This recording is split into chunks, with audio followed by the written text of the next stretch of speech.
Here's what I've been wanting to talk to you about.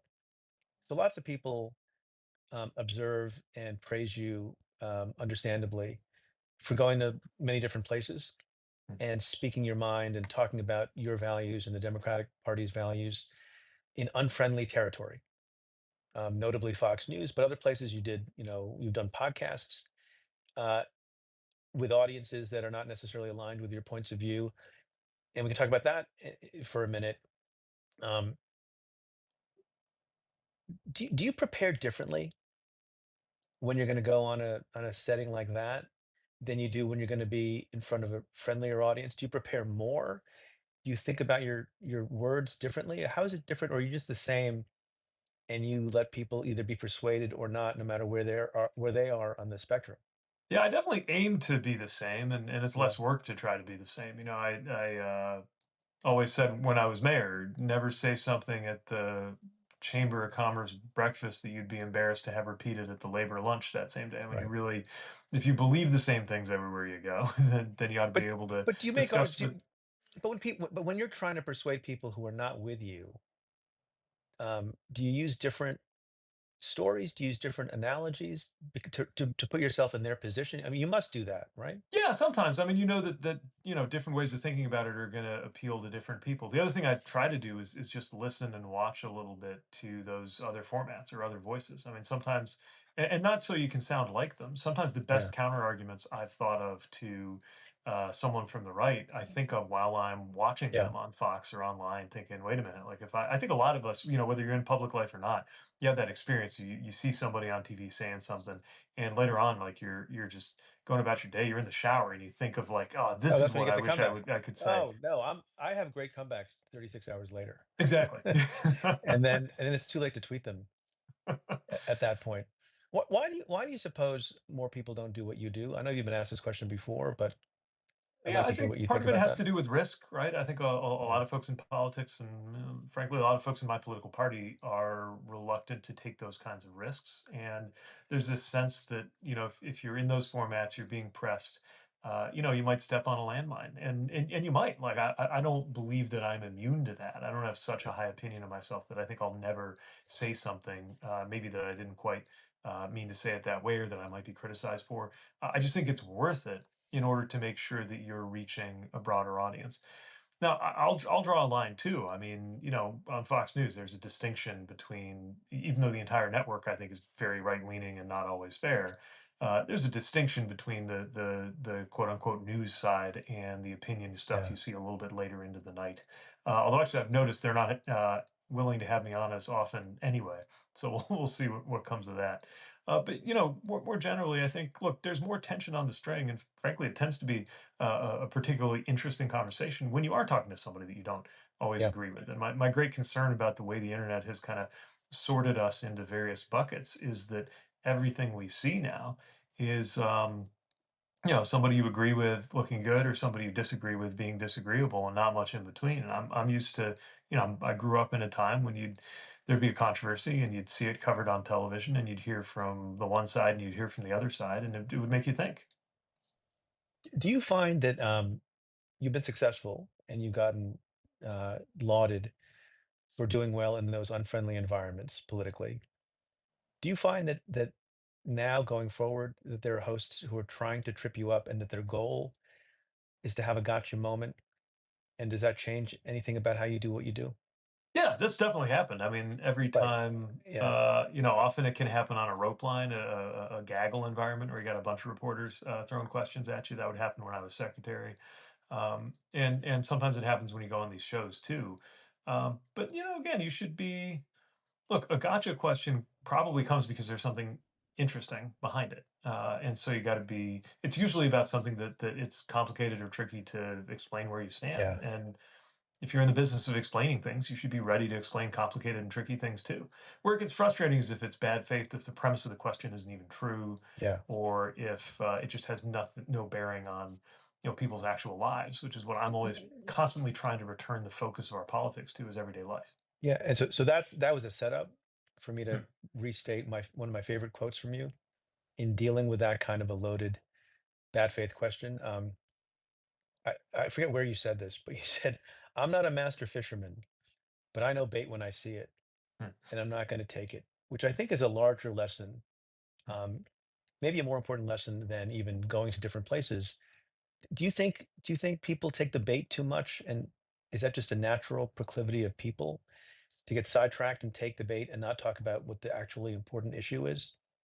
I think it's a natural proclivity of people that then is supercharged by the algorithm and what gets rewarded online, right? Although actually, Yeah. I'm starting to see kind of a reaction to that too. I think more and more of us are seeing how our own attention is being colonized and wanting to push back on that by zooming out, by trying to seek out news sources and places for dialogue that are more thoughtful, that are less likely to just wallow in the rage bait, the clickbait, whatever you want to call it. And I know I'm constantly trying to do that as well. It's why I like hard copy journalism, because thumbing through a page What is that? I'm versus sorry.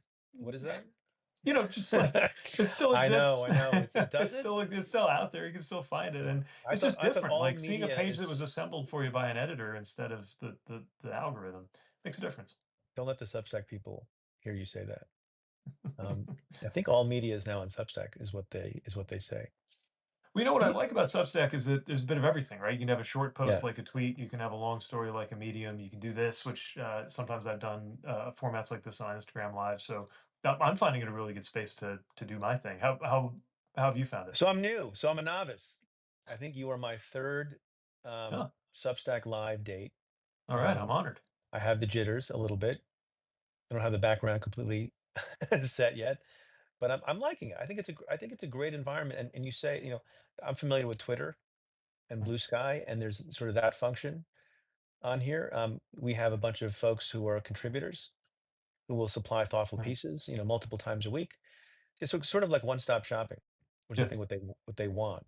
yeah. Can I ask you one more question about when you go on these things? Mm, You have a very low resting pulse. Um, I pretend to have a low resting pulse, but I don't actually.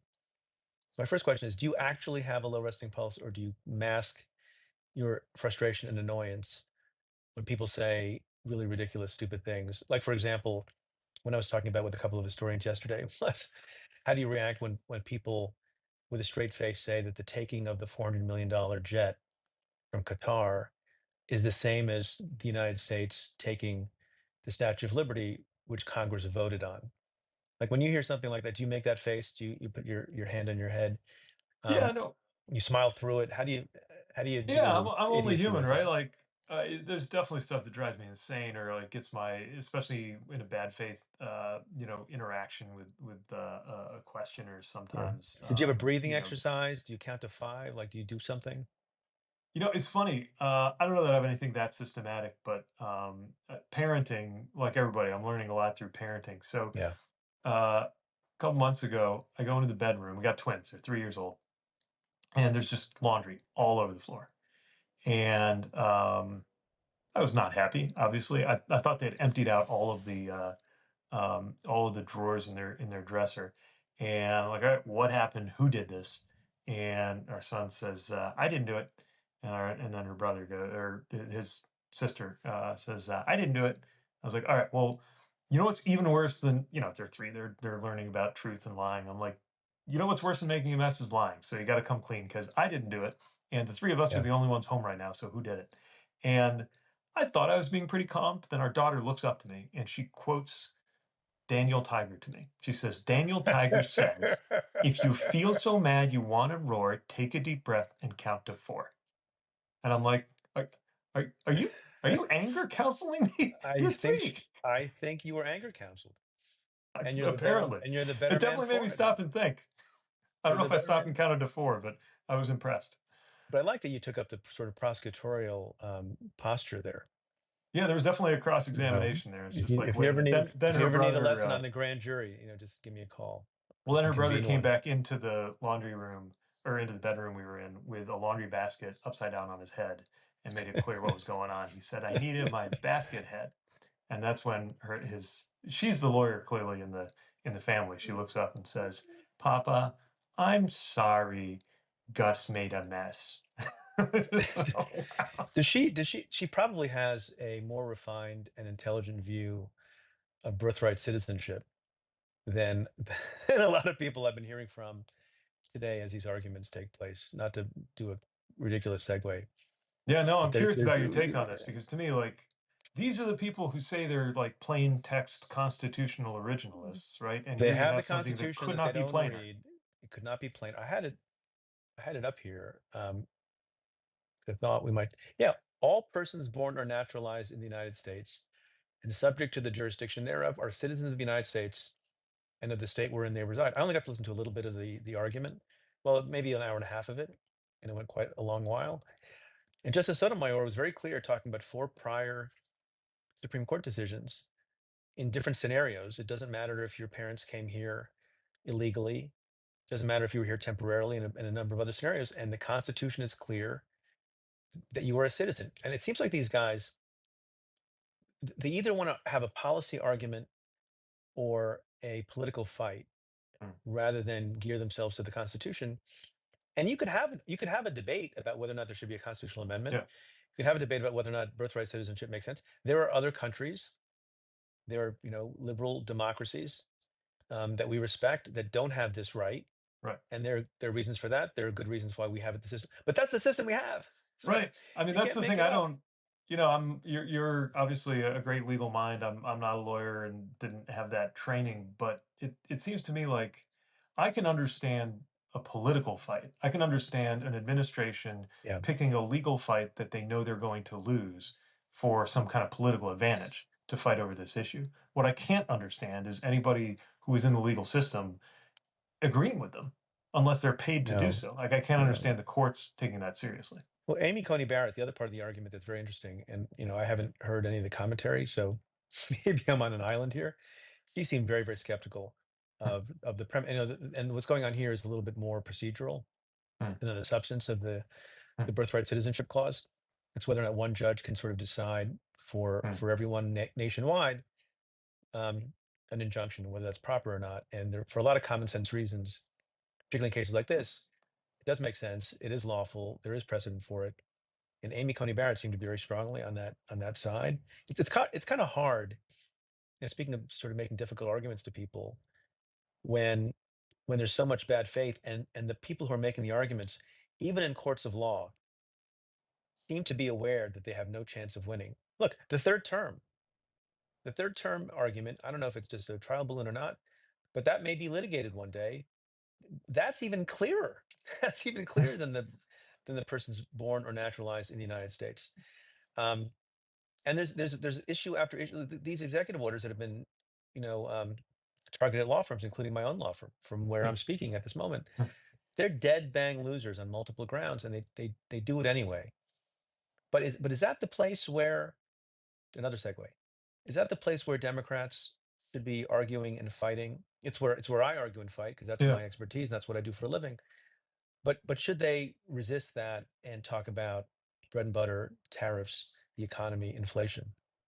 So I think right now, front and center, we need to be talking about what's happening in the economy, and we need to be talking about Medicaid. As we speak, congressional Republicans and Donald Trump are preparing to take Medicaid away from millions and millions of Americans. The impact on health, on poverty, on the economy, on their lives is enormous. And so many congressional Republicans swore just 2 or 3 months ago, as they were passing this budget framework, they said, hey, we're not going to touch Medicaid benefits. No one's going to lose Medicaid because of this. We're just, working on some efficiency issues. And it is very clear now that they were lying. That they have now put it in black and white that they're going to do otherwise. I think there's got to be accountability for that. Having said that, I mean, look, all of these other things matter a great deal. And I guess what I've noticed as I think about the difference between a legal strategy and a political strategy and the fundamental importance of going to court and having these battles, whether they're political winners or political losers, right? But what I've noticed is even if it's not a political home run to have one of these legal fights over something very important in the rule of law, it is still politically important to demonstrate that he can be forced to back down. Yeah, So, from early on, some of the firings, the USAID stuff, actually the day one action to freeze all transportation projects. A lot of people didn't follow this because there's so many other things going on and because it got stopped. But one of the very first things he did was freeze every transportation project in the country that was funded by the infrastructure law. Thousands and thousands of projects. One of them's going on right by us here in Michigan. Is happening around the country. They acted to freeze it. It was clearly unlawful. Courts held that it was unlawful, and so they backed off. And so I think for a president who's trying to create this impression of invincibility, politically, it's important to keep reminding everybody that he is unpopular, remarkably unpopular. But also, it's really important to demonstrate that he can be stopped, has been stopped, and will be stopped in the courts. All right, so we're running out of time because I know you're busy, you got things to do. So I'm going to ask you, further to our earlier conversation, a deliberately gotcha bad faith question. So I've Okay. warned. So I've warned you. Okay. All right. I'll What keep my was? pulse down. Okay, Count to ready? four. What was the Mayor Pete, Secretary Pete? Um, what was the date on which you decided not to run for the Senate in Michigan because you resolved instead to run for president again in 2028? Hmm. Sneaky question. So I just need a date, sir. I don't have one for you. I can tell you the date that I'm not sure I could tell you the date I decided not to run for Senate. But look, every time I think about running for something, decide to run, decide to not run, it's always kind of a process where I look at what the office calls for and what I bring to the table. And I really care who the next governor is going to be here in Michigan. I really care who the next senator is that we're going to send Right, to right. But I'm Washington. gonna I'm gonna do the Uh, other thing that journalists do, and I'm not quite a journalist, which is an unfair way of putting it. So you're not ruling out a run for the presidency. no, I'm not Because ruling headline anything is around. not ruling it out or in. Yeah, nothing's being ruled. Okay. When would you decide that? I think any process for any of the people considering that has to be a ways off. I mean, it's 2025. We've got a lot on our plate right now. I'm out there politically. Obviously, I just did a town hall in Iowa with Vote Vets, and I enjoy Yeah. campaigning for an idea, campaigning for values. As somebody who's used to campaigning for a campaign, whether it's my own campaign or somebody else's campaign that I'm a surrogate for. So I'm going to keep doing both of those things. What, if any, office I might run for? That's a ways off. All right. Well, you have a lot of fans, and we appreciate what you're doing and all the travels to various jurisdictions, journalistic and otherwise. Mayor Secretary Pete, thanks so much. Really appreciate it. Hey, thanks for having me. It's great Good talking good to you. luck. Good luck, sir. Thanks. Be well.